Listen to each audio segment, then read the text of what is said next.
Nos queda una tarde llena de buenos momentos y buenos conocimientos. Además va a ser una tarde bastante práctica, que es lo que siempre pretendemos en el foro. Terminar con algo muy práctico que también nos acerque pues, a ese futuro ya presente del periodismo, de la práctica periodística, a la innovación y a las nuevas ideas que nos pueden abrir muchísimos caminos. Y para ello tenemos con nosotros a Mar Abad, que seguro que muchos de vosotros la conocéis, y si no, pues no tenéis que perder tiempo y tenéis que visitar, ahí está, Yorokobu. Seguro que nos va a contar muchísimas cosas interesantes y empezamos con ella. Muchas gracias. Como la idea es que sea un taller y yo creo que a todos nos apetece más hablar y pensar juntos y ver cosas, voy a estar hablando aquí con vosotros, ¿vale? Mejor que irme ahí, que esa distancia psicológica, porque además yo creo que lo interesante también es que pensemos juntos y que planteemos preguntas. Creo que todos estamos muy acostumbrados a escuchar y además la parte de esta mañana creo que ha sido más teórica. Entonces, si os parece bien, lo que vamos a hacer ahora va a ser más, pues, ver cosas, por supuesto. Para eso me he traído ahí algo de material. Pero me encantaría que participaseis, que hablásemos y que, bueno, pues que lo entendamos. Por eso me he venido aquí, porque al final aprendemos todos juntos y muchas veces cuando más se aprende es cuando te plantean preguntas y entonces tú llegas a tus propias conclusiones, ¿no? Que no sea siempre que nos traguemos las conclusiones de los demás. Y además, ese ejercicio de pensar es bueno. Lo que a mí me dijeron es que hablaste de innovación y de creatividad, entonces vamos a hablar menos del tema de la mujer, aunque está absolutamente abierto y a mí me apasiona. De hecho, ahora estoy escribiendo un libro sobre feminismo, o sea que el tema me encanta.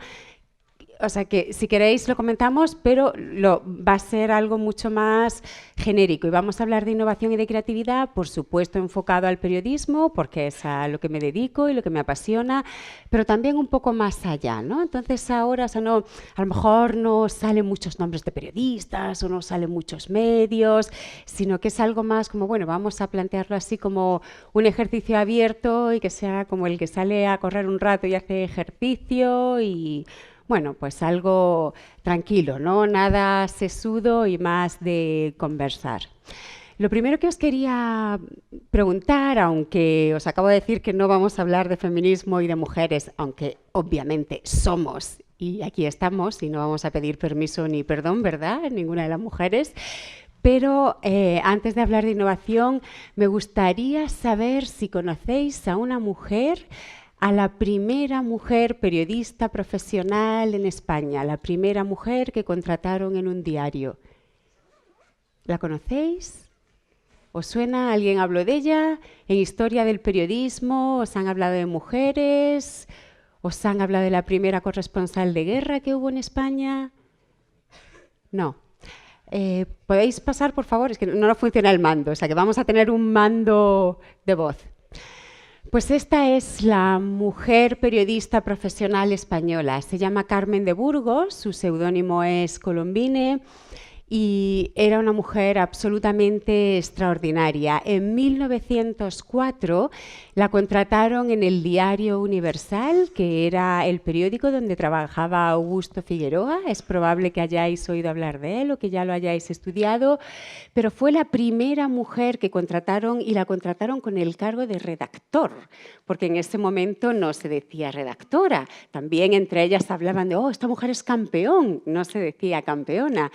Y lo maravilloso de Carmen de Burgos, aparte de ser la primera mujer que se metió en una redacción, como luego ya contaba, hacer periodismo, el periodismo de las entrevistas, no solo artículos, sino a trabajar como los hombres, ir donde estaba la noticia, hacer reporterismo.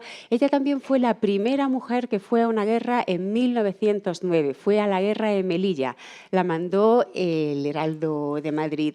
Y lo fascinante de esta mujer es que su vida personal es una historia maravillosa de superación.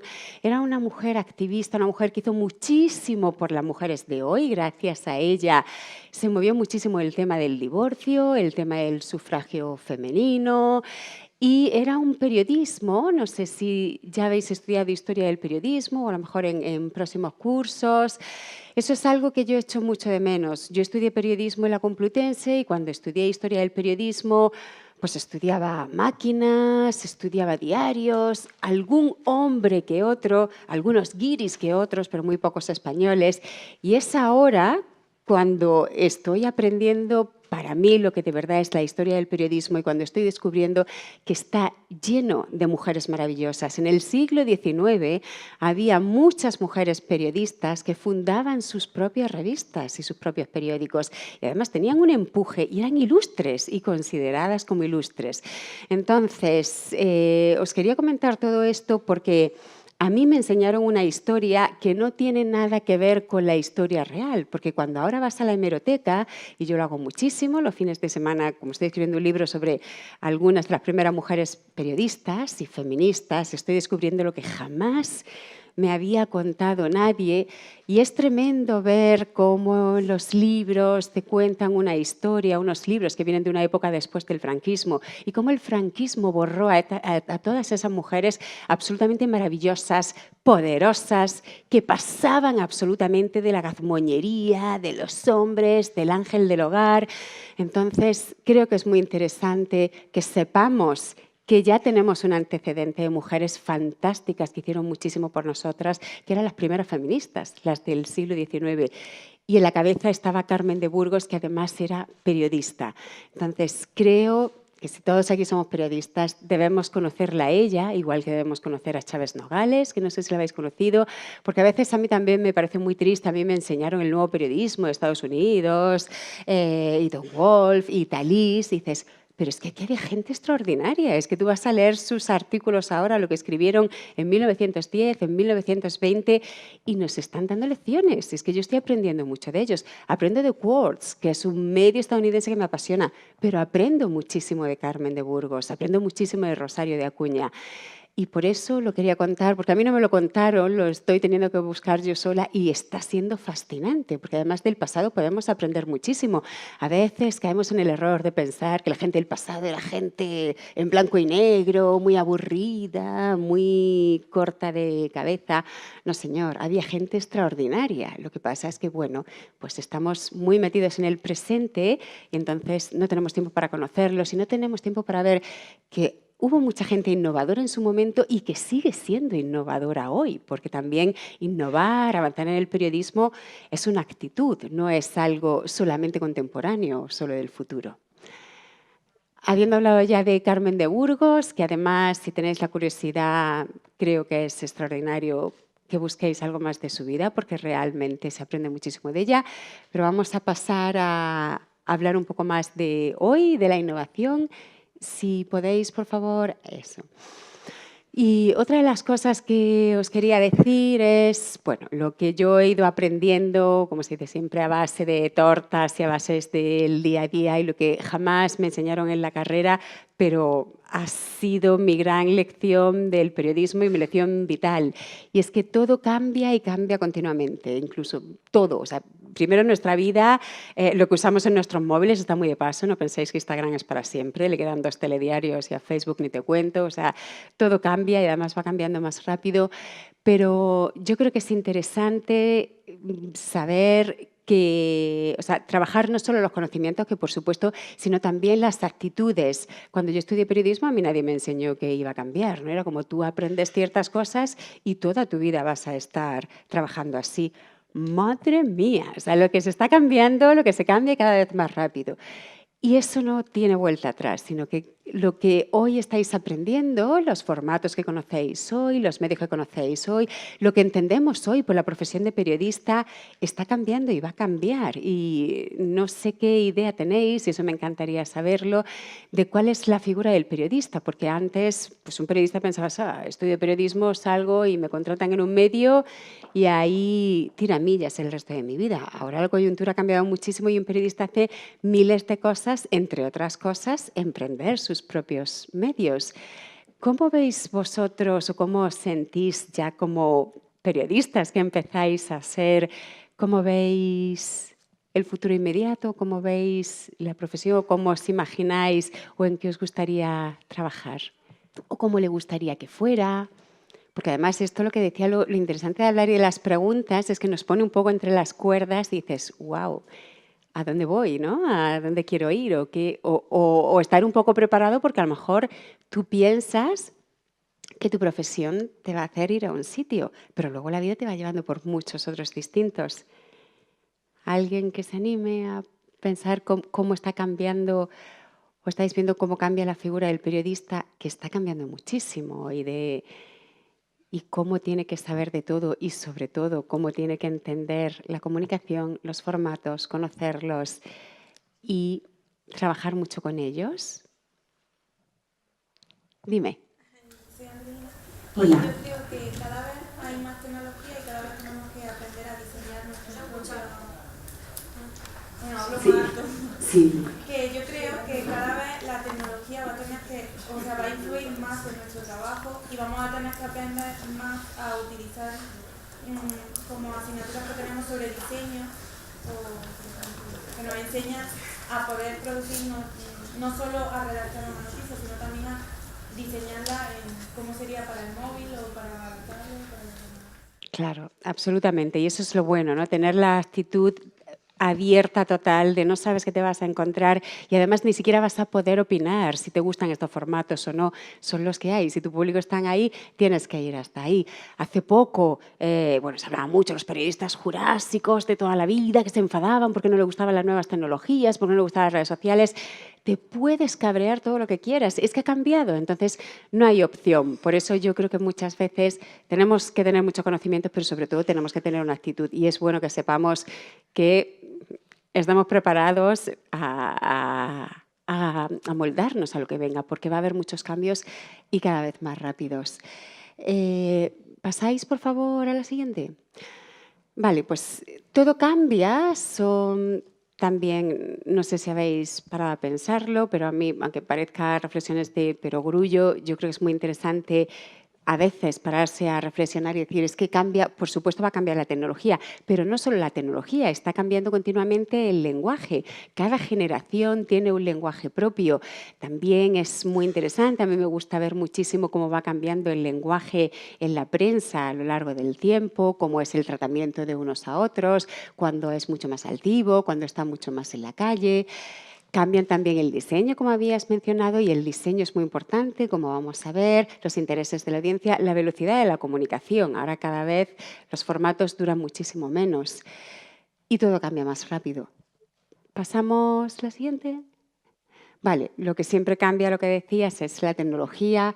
No sé si conocéis el telégrafo. ¿Lo conocéis? Bueno, a mí me apasionaba, a ver, a mí me fascina la tecnología y me fascina Internet. De hecho, cuando apareció Internet, por un tiempo dejé el periodismo para irme a una empresa de Internet porque era el boom y yo quería vivir eso y era la época de la locura, que te llegaban y te triplicaban el sueldo con 22 años para irte a otra empresa, unas fiestas. Entonces, claro, como sabía yo, dije, esto no lo voy a vivir nunca más en mi vida porque esto es una locura. Ahí que estuve, o sea que la tecnología me fascina. Pero muchas veces cuando estamos ahí tan felices y tan orgullosos, tan prepotentes con nuestro Internet, ¿no? Pensando que qué antiguos eran los antiguos, bueno, pues el telégrafo en el siglo XIX ya comunicaba en tiempo real a todos los continentes. Era el Internet victoriano y también yo creo que es muy interesante ver las tecnologías del pasado y hacer un poco ese ejercicio de humildad, de decir, oye, que los otros tampoco eran tan cipotones, ¿no? También tenían su cosa interesante. Nosotros hemos avanzado en la tecnología, pero en otras cosas, en los básicos, éramos bastante parecidos. Y aquí os quería plantear también una pregunta que a mí me parece interesantísima y que yo he cambiado de opinión con el tiempo del absoluto enamoramiento de la tecnología, que lo sigo teniendo, pero ya con reservas. Y creo que es interesante que ya que vivimos instalados en la tecnología, que pensemos un poco en cómo es esta tecnología, ¿no? Supongo que conocéis que hay un debate, personas que piensan que la tecnología es neutra y personas que piensan que la tecnología nos dirige para ciertos comportamientos, que no es neutra, sino que pueden ser tecnologías pensadas para el bien, pensadas para el mal, pensadas para que haya más privacidad, para que haya menos. Vosotros como usuarios absolutos de tecnología, ¿cómo lo sentís? ¿Pensáis que un dispositivo es absolutamente neutro o que un dispositivo nos está dirigiendo hacia un mundo o hacia otro? esa facilita. Venga, ¿quién? Además, valen todos. Yo soy muy fan del libre pensamiento, entonces, por favor, no tengamos miedo y si tenemos una opinión, además, súper macarra, mejor todavía. Tenemos que aprender a escuchar y oír opiniones distintas. ¿Alguien se anima? ¿Alguien piensa que las tecnologías...? Yo creo que tienen, como todas las cosas en esta vida, una parte buena y una parte mala. La parte buena es que nos facilita una herramienta, como todos sabemos, porque nos facilita el trabajo, pero tiene su parte mala porque hay una base de datos en Internet amplísima que los que tienen acceso a esa base de datos pues son ricos de alguna forma porque nos controlan. Por ejemplo, las cookies estas que son muy famosas, ¿no? Por ejemplo, yo digo Cuba, Cuba, cerca del móvil y luego me aparecen anuncios de viaja a Cuba por no sé cuánto, hoteles en Cuba, no sé qué, por ejemplo, ¿no? Y eso pues nos perjudica porque no tenemos la intimidad que a lo mejor sin aparato tecnológico tendríamos mayor intimidad. Claro. Creo yo. Sí, no, absolutamente. Y además lo bueno es que aquí todas las opiniones valen. A mí lo que me dio una buena sacudida con la tecnología fue este verano, porque yo al principio pensaba que la tecnología era neutra, que éramos los humanos los que decidíamos, lo vamos a utilizar para espiar aquí al pibe o no lo vamos a utilizar para eso, pero realmente este verano me hizo cambiar de opinión cuando vi que estaba en la playa con mis amigas y yo me acordaba cuando éramos pequeñas y no teníamos móviles, nosotros no íbamos de casa a las 5 de la tarde y volvíamos a las 9. Jamás nuestros padres nos preguntaban dónde estábamos porque era dónde estabas, en la calle, y se acabó. Y nuestros padres vivían felices sin saber dónde estábamos porque estábamos en la calle. Ahora, esas niñas que cuando eran pequeñas estaban en la calle tienen hijos, cada media hora lo llaman con el móvil para ver qué están haciendo, para ver si están bien. Por lo tanto, claro, ahí me hizo ver que dije, madre mía, es la tecnología la que nos convierte en espías. Cuando tú no tienes un dispositivo con el que espiar a nadie, pues sigues viviendo sin espiar. Cuando a ti te ponen en la mano una tecnología para que tú sigas a tu hijo cada media hora y le preguntes dónde está, te están llevando hacia allá. Si los dispositivos que tuviésemos, en vez de traquearnos como nos traquean tantísimo, que aun teniéndolo apagado, el GPS te está localizando y sabe dónde está, hubiésemos creado tecnologías que guardasen nuestra privacidad, el mundo sería distinto. No iríamos hacia un mundo en el que estamos todos absolutamente traqueados, vigilados, registrándose todo. O sea, que yo creo que también nosotros como usuarios de tecnología y como comunicadores es interesante que sepamos que lo que estamos utilizando sí tiene consecuencias y los formatos que inventemos sí tienen consecuencias. Tú puedes hacer que las personas, pues eso, sean más adictas, menos adictas, se expongan más, se expongan menos, dar más cabida, pues eso, al seguimiento o no. Y bueno, y lo quería plantear porque es interesante que algo que tenemos constantemente en las manos a veces nos planteemos qué es esto y sobre todo que no nos domine él, sino que lo dominemos nosotros, ¿no? Y a veces digamos, pues ahora no me da la gana que me traquees o ahora no te voy a alimentar con esto. Pasamos, por favor. Una cosa que cambia. Cambian las narrativas y supongo que aquí os gustará el lenguaje. Cuando hablo del lenguaje no quiero que se entienda que me estoy refiriendo a la prensa escrita porque es una parte pequeñísima del periodismo.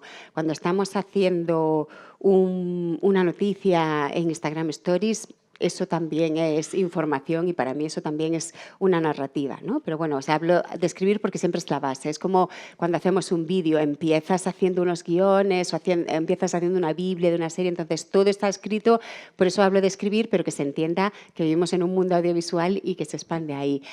A mí me gusta mucho, como os dije, yo estoy intentando conocer más a las primeras periodistas del 19, paso muchísimo tiempo leyendo prensa antigua y creo que es interesante ver cómo cambian las formas de contarnos las cosas, ¿no? Cómo son las narraciones que ahora pues, pueden ser muy neutras o serán como vosotros queráis que sean, porque al final vais a ser lo que haga la información.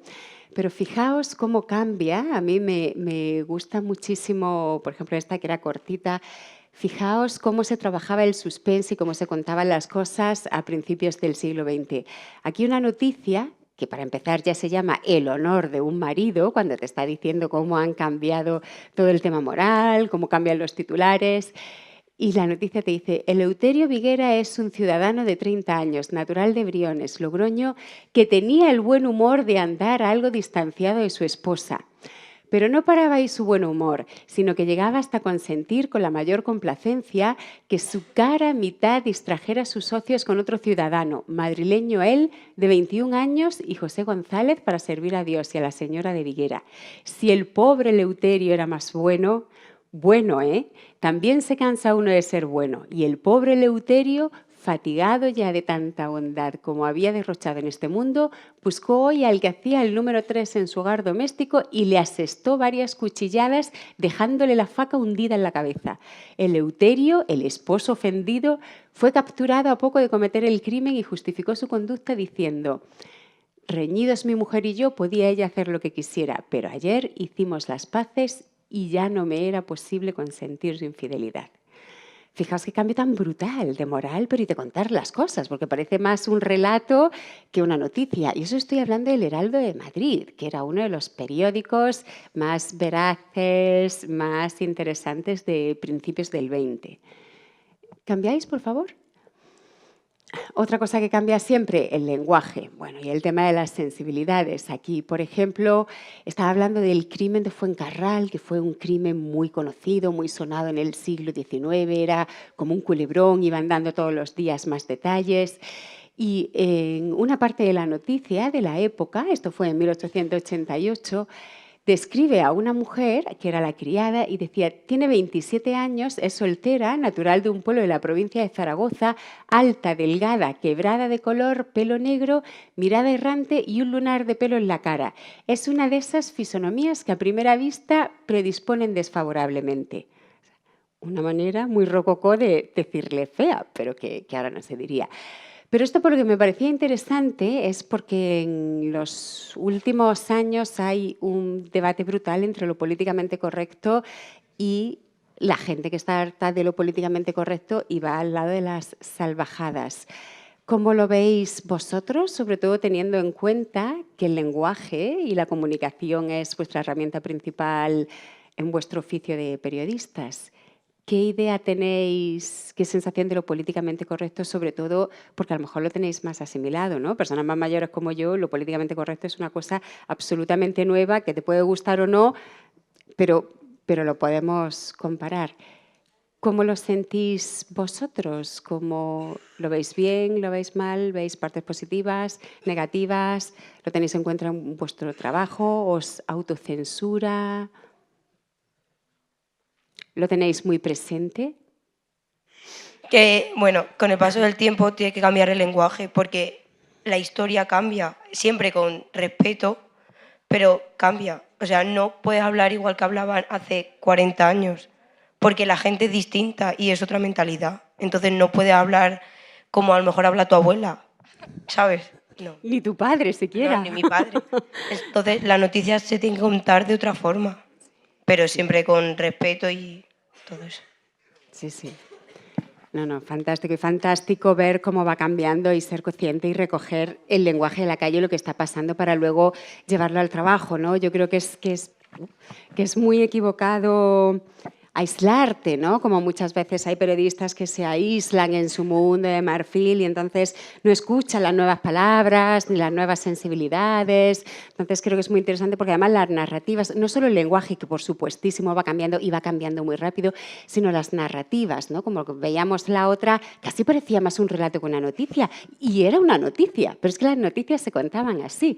Entonces así también irán cambiando. Por ejemplo, si ahora vemos una noticia en Instagram Stories, el ritmo que tiene, la forma de contarlo, no tiene nada que ver si lo encuentras en un texto o lo encuentras en un documental. Entonces es muy interesante y ahí se puede aprender muchísimo, no ya solo de los periodistas, sino de las series, de los documentales, cualquier tipo de narrativa nos va a ayudar a escribir mejor como periodistas. La siguiente, por favor. Bueno, cambia, por supuesto, el formato y el diseño. No sé si habéis estudiado la historia del periodismo, los distintos periódicos, pues hasta 1904 con Augusto Figueroa, lo que comentábamos antes, los periódicos eran un tocho así. No había ni una sola imagen, incluso cuando la lees, todas las letras están apelotonadas, es terrible. Entonces, claro, hemos cambiado, bueno, y ahora tenemos miles de formatos, pero bueno, uno que seguro que utilizáis mucho y que es muy interesante para el periodismo también es Instagram Stories. Pasamos, por favor. ¿Y por qué importa el diseño? Por supuesto, tiene su lado estético y la belleza, pero también porque el propio diseño tiene un significado. Unos sociólogos y psicólogos hicieron hace ya décadas, bueno, incluso el siglo pasado, un estudio para ver cómo influía el diseño en el significado que le damos a las cosas. Ellos hicieron dos figuras y dieron dos palabras, una kiki y otra buba. ¿Cuál pensáis, a cuál la llamaríais kiki, a cuál la llamaríais buba? Ahí, por ejemplo, kiki, ¿cuál? ¿Kiki la verde o la azul? La verde. ¿Y buba la azul? ¿Todos estáis de acuerdo? La de al lado, ¿cuál sería taquete y cuál sería baluba?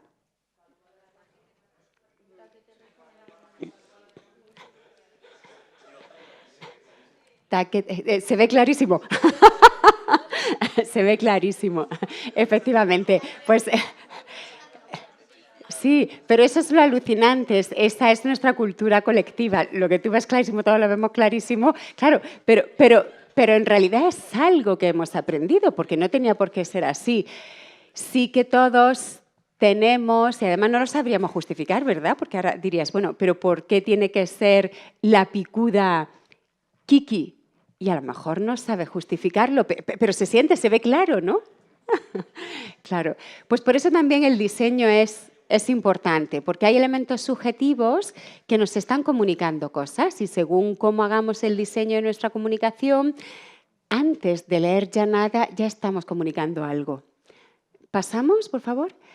Pasa igual con esto, las tipografías que elijamos, si elegimos Comic Sans o Helvética o Arial, nos están dando un significado. Esto hay muchas veces cuando en un restaurante eligen la tipografía que va a poner el cartel, primero se plantean cuál, porque en una carta o fuera ya te está dando idea de los sabores. Si viendo estos bombones, ¿cuál diríais que son más dulces y cuáles son un poquito más picantes o tienen un poquito menos azúcar?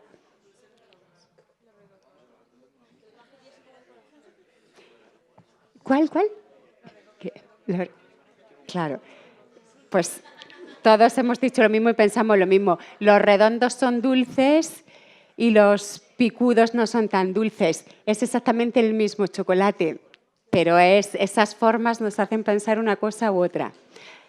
¿Pasamos? Vale. Pero con todas estas cosas que hemos visto que han ido cambiando, hay cosas que no cambian nunca y es la necesidad de contar buenas historias. Os sabéis, desde las hogueras hasta que el humano sea humano y ya venga el gran apagón, ¿no? Y nos extingamos todos, por fin, pues tendremos la necesidad de que se cuenten buenas historias. Y para eso hacen falta muchas cosas, pero sobre todo hace falta oficio y también creatividad. Oficio es lo que estáis aprendiendo ahora. Cuando venga alguien y os diga que la carrera es una mierda, que no sirve para nada y todo eso, ¡buah! Yo no lo tendría tan claro. A mí me sirvió mucho y ahora trabajando, nosotros tenemos muchos colaboradores, se ve a leguas el colaborador que sí sabe de periodismo y el que es ingeniero y le flipa el periodismo y quiere escribir. Es un oficio y se aprenden muchísimas cosas y hay que aprenderlas porque luego lo hace mucho mejor y vas mucho más rápido. Pero además del oficio, que por supuesto es muy interesante, todos lo tienen que aprender, la creatividad es básica y es básica para el periodismo, para cualquier profesión y para la vida, porque si no, o sea, imaginaos menudo coñazo vivir, ¿no? Siempre como el carpintero que siempre hace los mismos armarios y nunca se sale y nunca prueba algo distinto. Por favor, la siguiente. Vale, y ahora vamos a ver pues, unos vídeos que hacemos en Yorokobu porque nos gusta mucho la creatividad, nos gusta mucho escribir, nos gustan mucho los guionistas y durante una época estuvimos haciendo vídeos cortitos donde recogíamos consejos que daban algunos escritores y a nosotros nos han servido muchísimo. Los ponemos.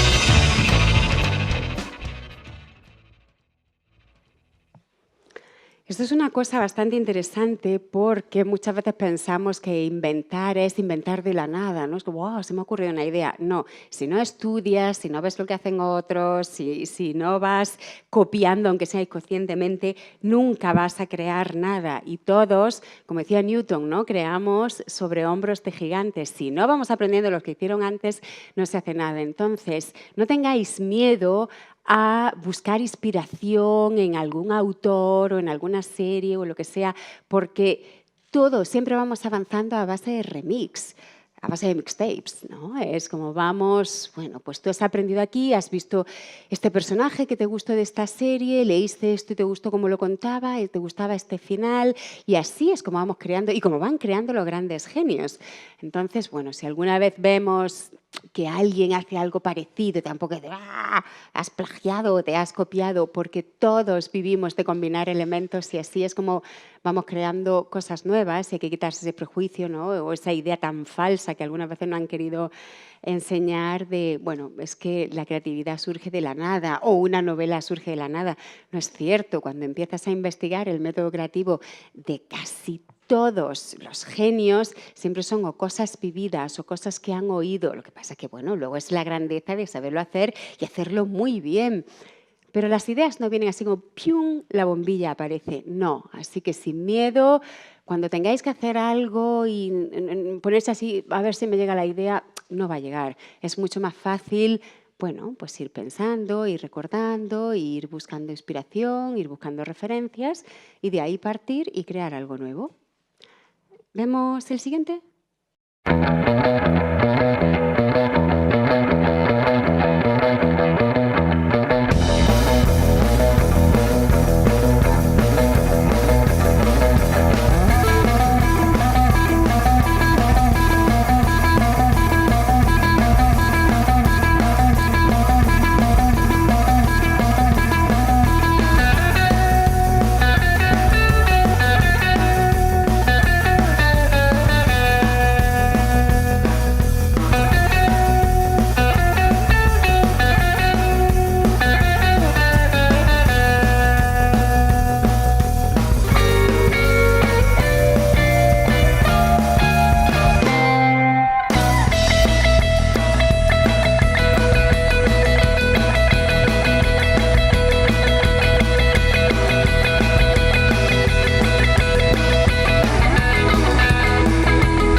Lo interesante de estos vídeos es que siempre cuando vais leyendo habrá algunas cosas que, bueno, pasen, pero otras que sí pueden dar ideas. O muchas veces cuando vas aprendiendo técnicas de otros, a lo mejor dices, bueno, ahora mismo no me sirve para nada, pero ese pozo que dejas en el momento que te tienes que poner a currar y hacer algo, sí que te da muchas pistas y, bueno, yo con mucha gente que trabajo, ¿no? Lo comentamos. Es muy interesante ver cómo trabajan otros porque te ayuda muchísimo a ti a la hora de trabajar.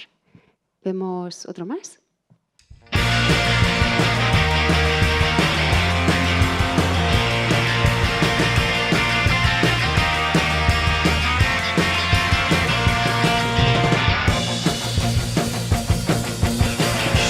Promise that you like me, 'cause it could go downhill. I can't promise that you love me, you probably will. I can't promise you forever, baby, 'cause that's just way too long. I got a pocket full of quarters now, and I'm your Donkey Kong. 'Cause I think that you need a new boyfriend. Woo! What do you got dragging you down? When you're ready and able, baby, just give me a call, and I'll be around to make promises, promises, break promises, promises. Yeah, that just can't keep. I make promises, promises, break promises, promises. Break them in my sleep. I keep breaking promises I've made to myself, and I think I'll do my best to hold my head up. I see your face and I start to melt. I can't promise that you like me, 'cause it could go downhill. I can't promise that you love me, but you probably will. I can't promise you forever, baby, 'cause that just way too long. I got a pocket full of quarters now, and I'm your Donkey Kong.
¿Pasamos al siguiente?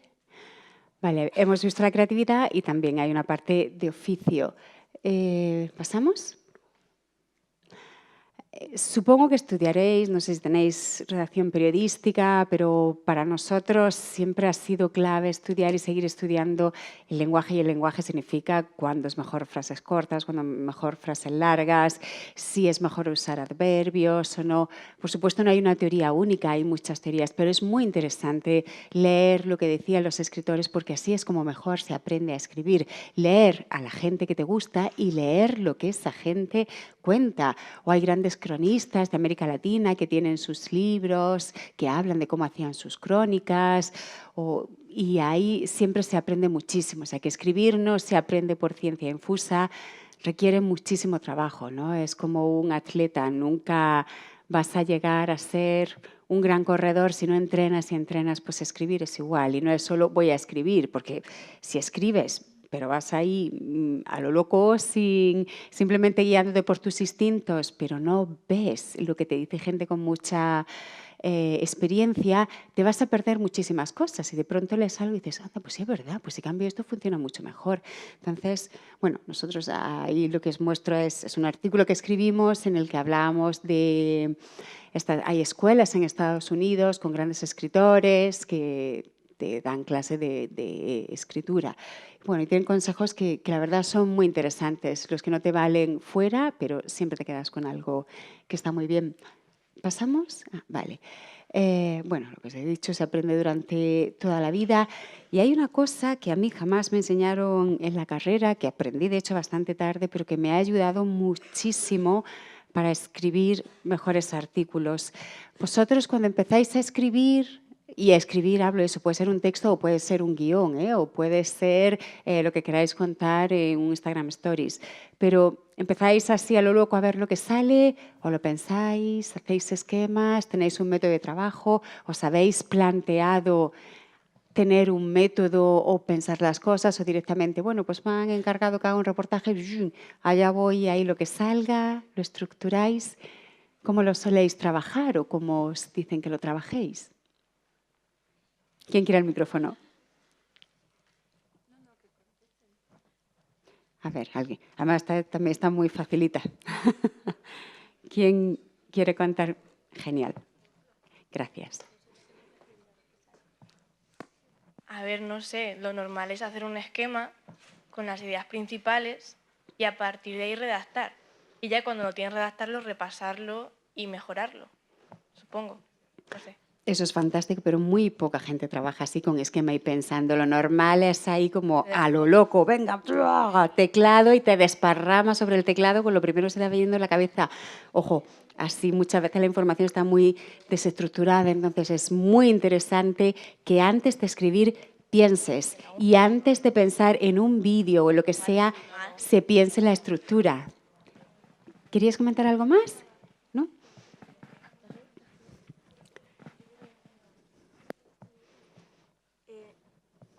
Sí. Oh, dale. Ejemplo, en mi caso, yo considero que yo no sé escribir y estoy en tercero de periodismo. Entonces, el problema, sí, claro que es mío en gran parte porque yo tengo que esforzarme y conseguir un alto rendimiento en mí, pero yo también considero que en la facultad hay muy pocas asignaturas en las que de escritura o de que te incite a conocer el mundo ese de escribir. Está muy bien el tema de la tecnología, pero también está muy bien que nos enseñen lo básico que del periodista, que es saber escribir.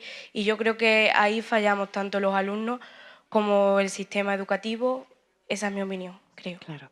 Es muy interesante lo que dices porque eso, escribir es contar historias y esa es la base, ¿no? Luego ya decidiremos qué herramienta, pero lo primero es saber contar una buena historia y atrapar al lector o, bueno, o a tu audiencia. ¿Pasamos, por favor? Y aquí os quería poner otros vídeos ahora ya específicos sobre escribir.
Aquí hay un concepto muy interesante que es el lenguaje claro. No sé si lo conocéis, si habéis oído hablar de él, pero es un propósito que tienen las administraciones de Estados Unidos y de Inglaterra desde hace décadas y aquí se está empezando a trabajar ahora. El Ayuntamiento de Madrid, por ejemplo, desde el año pasado tiene un programa de lenguaje claro para que las cosas se entiendan.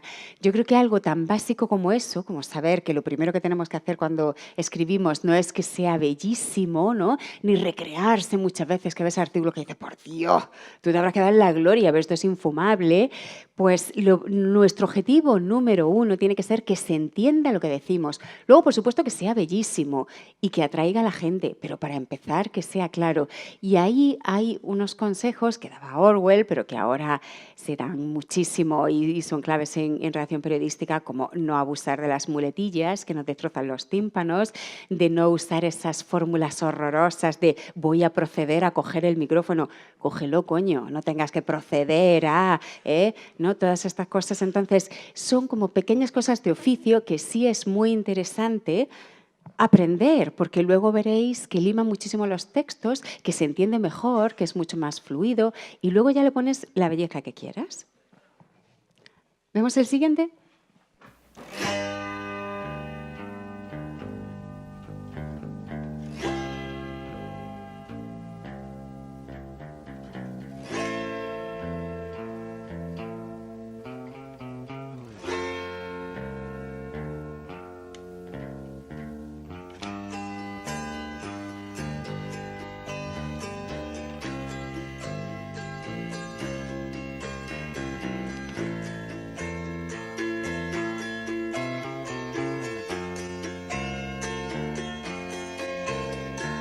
Old him. Truth was the most important thing you owned. When you lost it, you could not cope. Shooting sharks with a machine gun. Old him. Truth was the only thing you ever owned. When you lost it, you were alone. Shooting sharks with a machine gun.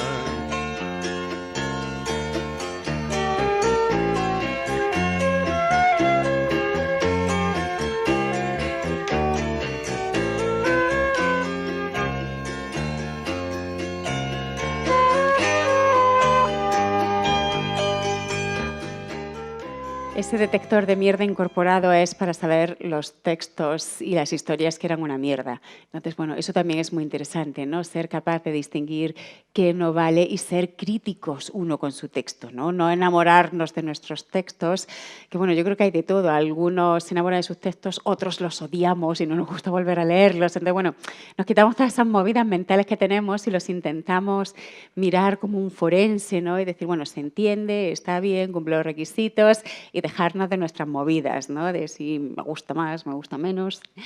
¿Vemos el próximo, por favor?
Este libro de Stephen King, Mientras escribo, es interesantísimo porque él cuenta cómo escribe, te da muchos detalles y luego, bueno, como acabará siendo vuestro día a día, crear historias, siempre es muy interesante ver qué cuenta esta gente porque te enseña cosas que luego a lo mejor tú no tienes que pasar por ellas, sino que ya lo aprendes por ellos y te hacen el camino mucho más fácil. Creo que ya no quedan más vídeos, ¿no?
Pasamos a la siguiente. Ya no hay más vídeos.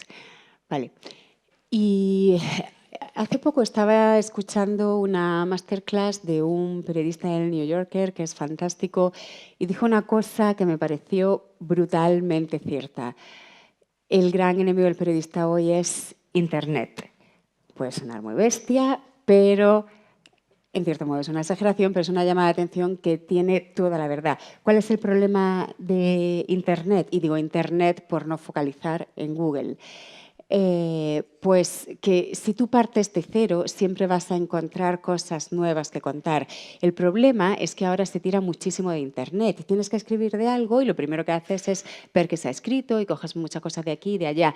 Si tú cuentas solo refritos de lo que ya está contado, no aportas absolutamente nada. Y eso es una tendencia que se ve muchísimo por pereza, por dejadez, por falta de medios, por falta de tiempo, pero realmente hay muy pocas, seguro que a vosotros pasa, hay muy pocas historias que realmente digas, wow, esta me deja aquí tieso.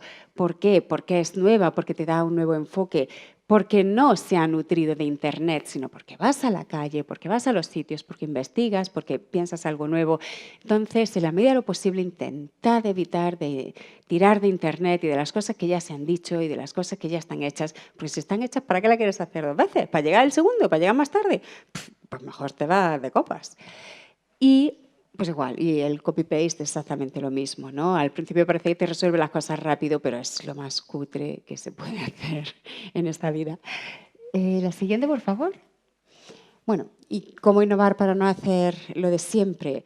Pues, por una parte, y esto lo aprendí de Ferran Adrià, porque hicimos un proyecto con él para estudiar su creatividad y su método creativo y cómo creó el Bulli y cómo fueron revolucionarios en la gastronomía del mundo entero.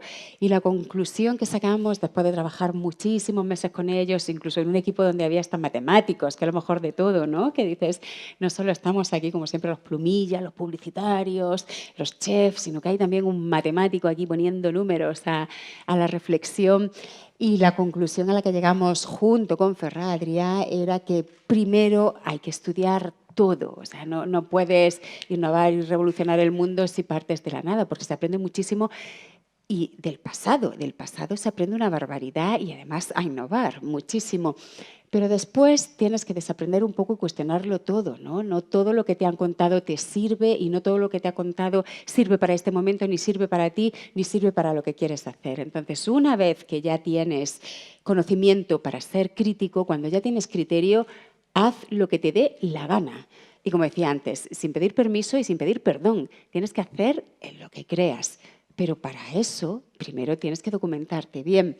Hay una frase muy de la calle, porque a mí eso me gusta la calle, la barra del bar, que decía Ferran Adrià, que es la innovación. La innovación es buscarse la vida. No hay que ir ahora con estos rollos PowerPoint, ni con el coach de turno, ni con estas cosas, ¿no? Que vienen aquí los gringos a salvarnos la vida con sus libros de autoayuda. No, innovar es buscarse la vida. Y eso, cuando no hay pasta, es tu día a día y al final te das cuenta que de eso se trata la vida, ¿no? De buscarse la vida. Pasamos al siguiente. Os cuento muy breve algunas de las cosas que hicimos en Yorokobu de buscarnos la vida, porque nosotros empezamos en 2009, éramos 4 socios, no teníamos inversores, no teníamos oficina, no teníamos nada de nada. Dejamos nuestro trabajo, entonces lo único que teníamos era pulmón, para trabajar a pulmón, porque no teníamos nada más que nuestros ordenadores, WordPress para crear nuestro primer blog, WordPress porque era gratuito, y poco más. Y lo único que teníamos era ahí una silla para echar horas y horas y horas. Y bueno, como claro, ya llegábamos nuevos y había muchas revistas, además revistas que lo hacían de maravilla, revistas con una pasta detrás increíble, pues ¿qué podíamos hacer? Pues hacer algo distinto, es que no nos quedaba otra. Entonces, bueno, en la medida de las posibilidades, porque no teníamos ni dinero ni equipo, pero pequeñas cositas, que os cuento esto para animaros, porque digo, no tenéis ni que ser ricos ni que tener un equipazo para hacer cosas distintas o por lo menos lo suficientemente distintas para encontrarse un hueco y que luego se convierta en tu negocio, que te dé de comer y que te dé un trabajo que te flipa. Y eso se puede hacer, porque eso me ha pasado a mí, se me ha pasado a mí, os puede pasar a vosotros de sobra. Bueno, pues lo primero que hicimos es plantear una portada distinta. En vez de que fuese una portada informativa o una portada con personajes, lo que hicimos es una portada de lettering. El lettering es dibujar letras, o sea, ni siquiera tipografía, ¿no? Lo que hacíamos era invitar cada mes a un artista, a un diseñador, o cocineros, o Isabel Coixet, por ejemplo, también ha hecho alguna, en la que se dibuje la palabra Yorokobu, que es nuestra cabecera. Entonces, bueno, pues ahí enseño alguna. La primera la hizo Suso33, que es un grafitero muy conocido, no sé si lo conocéis, pero es de los primeros que introdujeron el graffiti en nuestro país. Luego ahí tenemos Ricardo Cabolo. Esta de la hamburguesa, es que algunas de la producción es fantástica porque te cuentan cómo la han hecho. Y bueno, pues sabes que ahí el diseñador se tuvo que ir a la hamburguesería, se compró 5 hamburguesas, no sé cuántas patatas, tanto de mayonesa. Entonces, son portadas que, bueno, ahí se ve, parece una imagen, pues hay días de trabajo y de bajar 4 veces a la hamburguesería porque no ha quedado exactamente como quería que quedase. Y luego, ahí lo que hicimos el primer año para celebrar que teníamos un año y por hacer algo de ruido también, es una portada de agua, porque nunca habíamos visto una portada de agua. Si pasamos a la siguiente, se puede ver...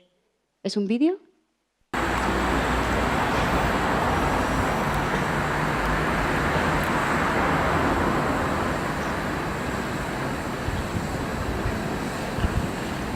Así, todos los años hemos ido haciendo una portada distinta, portadas que se cosen, portadas que son puzzle, siempre una portada distinta para, bueno, pues para jugar un poco también con la creatividad, ¿no? Y decir, bueno, aparte de informar, pues queremos que haya algo de juego o algo distinto, algo de diseño. Pasamos a la siguiente. Otra cosa que hicimos es, pues bueno, las materias primas que nosotros tenemos son las letras y las tipografías. Jugamos muchísimo con tipografías, con lettering. Tipografías se han hecho muchísimas, desde el siglo XIX se van haciendo, pero nunca se había hecho una numerografía. Entonces, durante 100 números, los 100 números que llevamos, hemos ido invitando a artistas, a diseñadores, para que hagan sus numerografías, que inventen un nuevo sistema de números. Ahí os muestro uno. Pasamos. Bueno, hay algunos tan flipantes como este, ¿no? Que es pura anatomía, es una numerografía hecha con músculos, con tendones, con fascias. Luego hay otra que esta mola un montón, a ver si os gusta.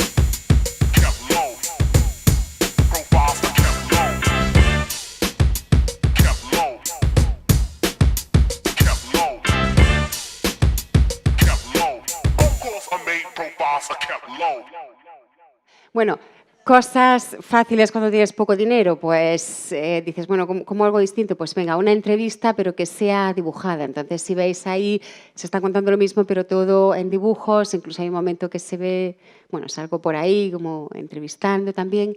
Siguiente, por favor. Otra igual, a José Luis Cuerda era esta entrevista.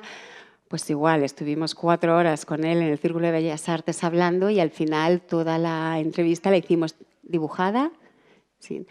Esta es otra modalidad, pues en vez de dibujar la entrevista es hacer una entrevista a alguien, pero que en vez de contestarte en palabras, te conteste con dibujos. Y esto es una cosa que, bueno, pues he hecho unas cuantas y la verdad es muy divertido porque al fin y al cabo, pues cuentas cosas, pero además te lo pasa bien. La siguiente, por favor. Esto es, a nosotros nos gusta muchísimo hablar de lenguaje y de léxico. De hecho, el año pasado escribí un libro sobre el lenguaje de las generaciones y me parece un tema apasionante. Bueno, pues al final aprendes tanto que dices, bueno, lo quiero contar, lo he contado en un libro de 150 páginas, pero quiero contarlo así también. Lo vemos.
Esta es otra forma de hablar del lenguaje y de llamar la atención y de captar la atención de gente que a lo mejor no le interesa mucho el lenguaje, pero de pronto pues cae en la cuenta. Pasamos, vamos rápido. Vale, esto lo vemos muy rápido también y ya pasamos al test.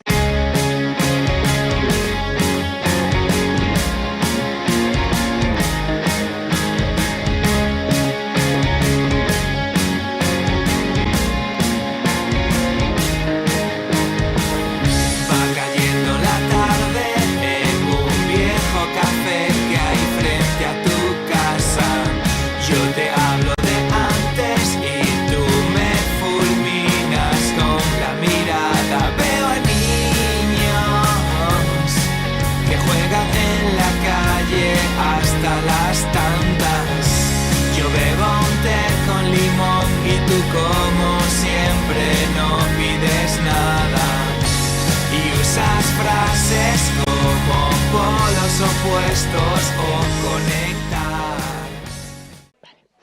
Esta es una forma brutal de innovar, es decir, vamos a contar noticias, pero vamos a cantar en obras de teatro. Imaginad la de cosas que se pueden hacer. Bueno, quería preguntaros cosas y que pensásemos, pero como no nos da tiempo vamos a pasar al test, que mola mucho. Bueno, lo tenéis ahí, ¿no? Os cuento lo que vamos a hacer. A mí este test, cuando lo hice hace ya unos años, me enseñó muchísimo, porque cuando tú vas a trabajar, ya sea como periodista, como sea, o quieras montar algo con unos amigos, siempre es muy interesante tener en cuenta que hay distintos tipos de perfiles, que hay gente que es más de pensar, gente que es más de producir. Entonces, cuando tú reconoces cuáles son tus fuertes, qué es lo que se te da mejor, luego es muy interesante porque a la hora de enfrentar un trabajo sabes dónde te puede ir mejor o dónde te va a ir peor. Y cuando tengas que montar un grupo, sabrás con quién tienes que trabajar. Porque si tú y yo somos muy buenos ideando cosas, pero somos malísimos en la producción, no nos conviene estar juntos porque nuestra idea se queda en la barra del bar. Necesitas estar con una persona, vale, yo tengo la idea, pero este la va a hacer, porque si no, no hay nada que hacer. Entonces, bueno, me parecía interesante porque yo siempre que lo he hecho la gente ha aprendido mucho y yo aprendí un montón, vi claramente qué es lo que mejor se me da y lo que no.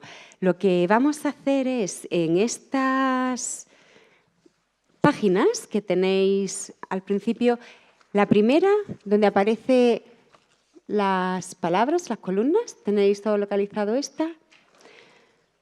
Pues aquí, en cada columna, por ejemplo, el 1, alerta, equilibrado, listo, ansioso, miráis la columna y con lo que os sintáis más identificado, le das el mayor número. Por ejemplo, si con lo que más te identificas es con alerta, le das un 4. Si con lo que menos te identificas es con ansioso, le das un 1. Y así en cada columna. Lo vais poniendo aquí. Bueno, o sea, lo vais poniendo al lado porque luego vamos a sumar lo que sale de cada columna, pero no lo suméis porque cuando ya lo tengáis todo vamos a tachar algunas que son las preguntas de control.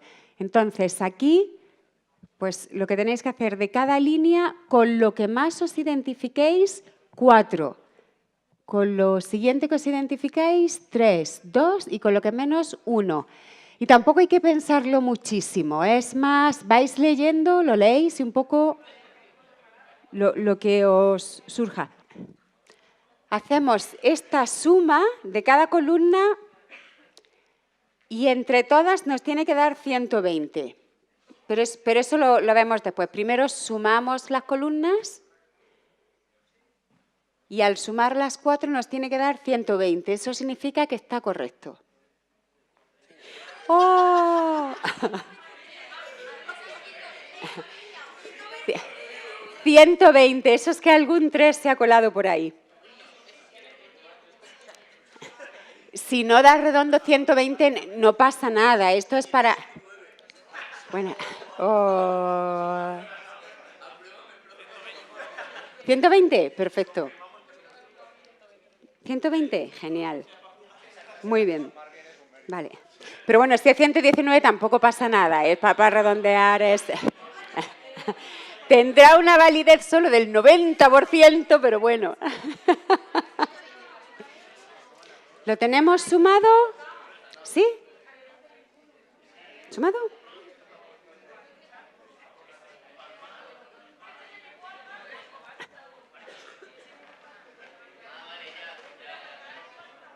Sí, ¿tenéis la suma de 120? Pues más o menos ya lo tenemos todo sumado. ¿Tenemos el número?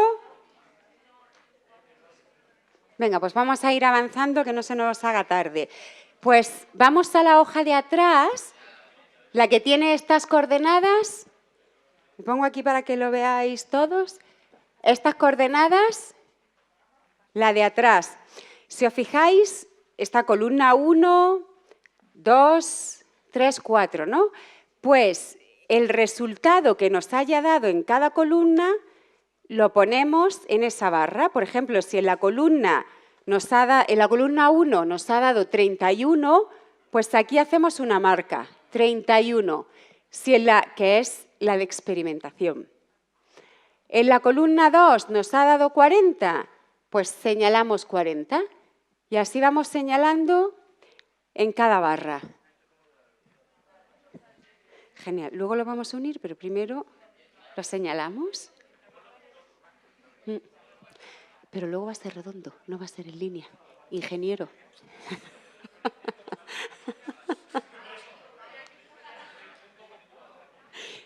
¿Lo tenéis? ¿Habéis señalado ya? Vale, pues ahora lo vamos a unir, no como aquí el maravilloso ingeniero delineante que lo estaba uniendo con regla, sino que lo vamos a hacer así como un huevo chungo, para que se vea cuál de los cuadrantes es más grande. ¿Lo veis más o menos? Lo vais uniendo así, como un redondel, no tiene que ser... ¿Lo veis? Así lo... Mira, así en redondo.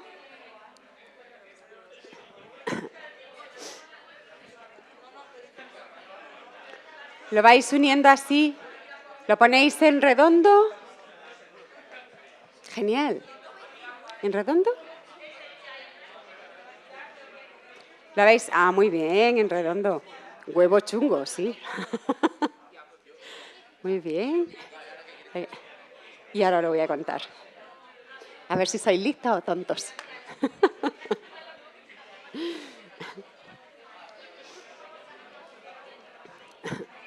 ¿Más o menos lo tenemos? Venga. ¿Sí?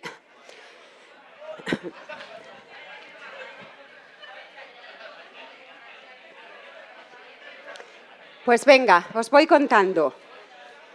¿Todos tenéis claro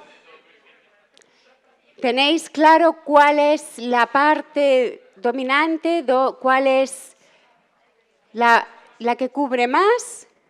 Si es la parte entre el 1 y el 2, el 3 y el 4, más o menos tenéis idea, ¿no? Vale, bueno, pues esta columna 1, como señala, es la parte de experimentación.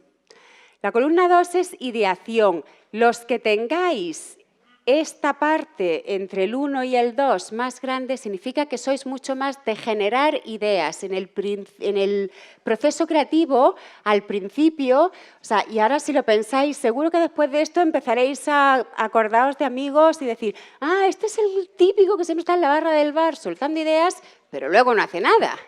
Pues es este de la ideación. Es el que está en esta parte, el que siempre, ay, ¿por qué no hacemos no sé qué? ¿Por qué el que se le ocurre? ¿No? Siempre está pensando en cosas nuevas.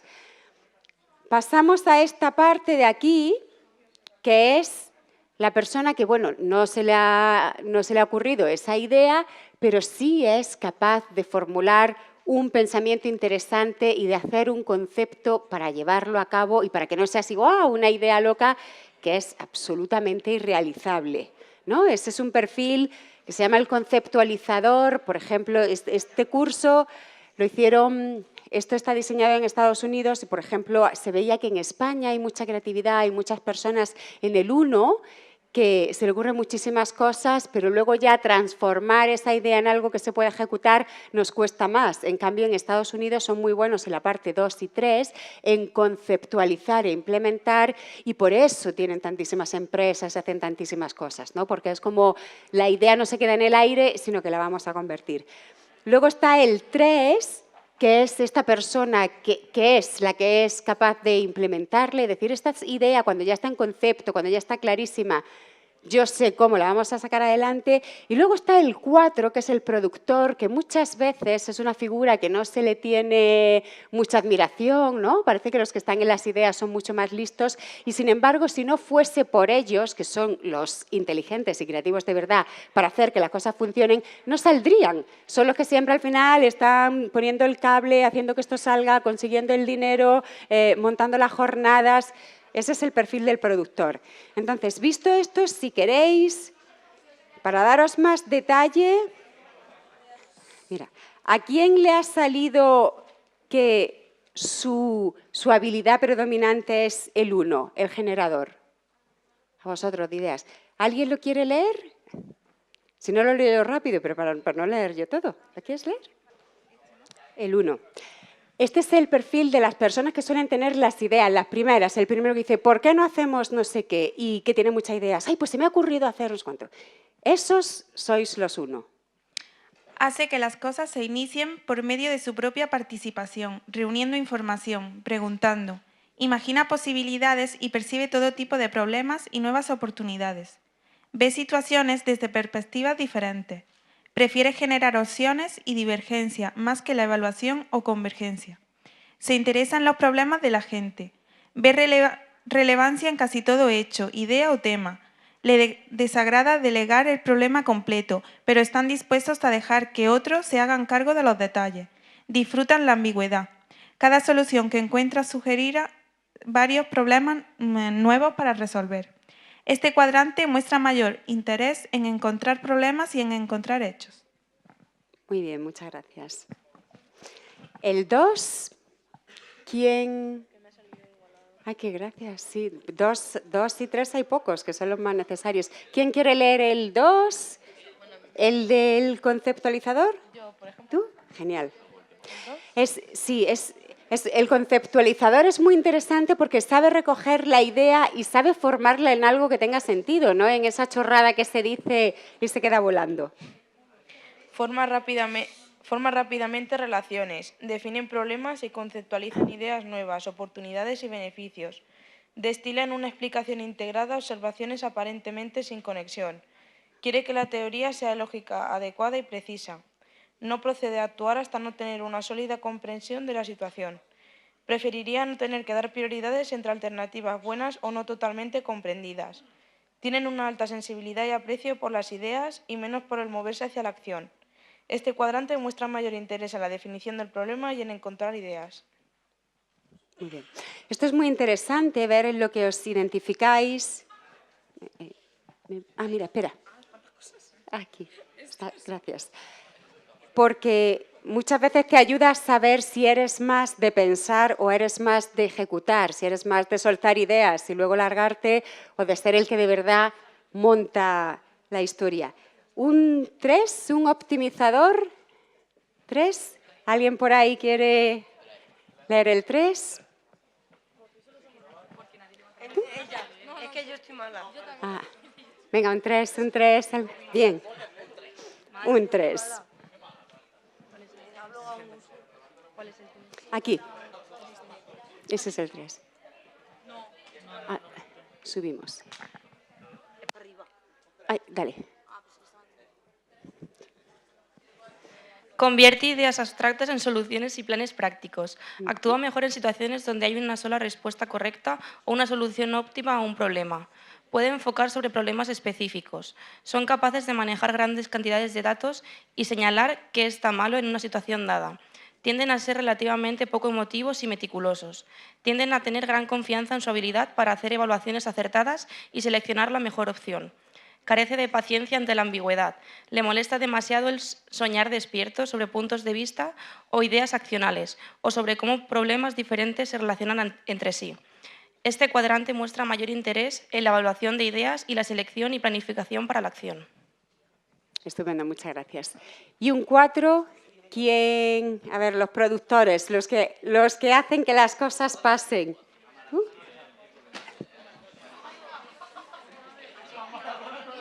Implementador.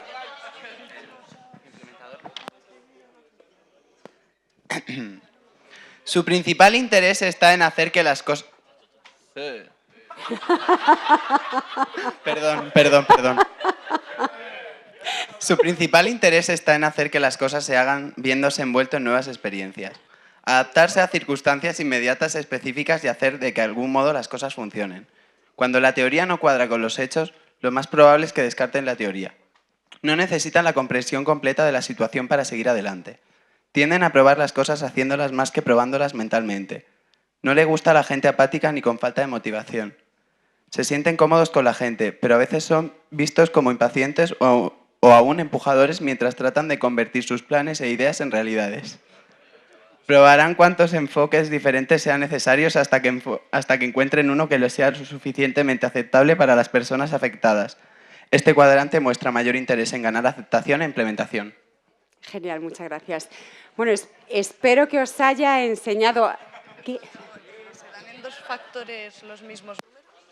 Sí, o sea, no es una habilidad que uno sea solo 1 o solo 4. Puedes tener una mezcla de todos, por supuesto. Hay gente que claramente es muy de ideas o es muy productor, pero hay algunos que vale para todo, o sea, que fantástico. Espero que os haya ayudado a entender un poco más cómo funciona vuestra mente, si sois más de ideas o si sois de ejecutar.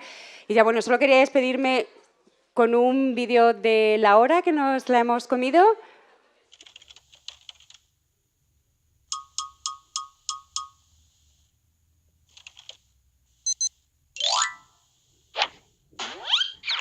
Pues ya está. Muchas gracias, encantada.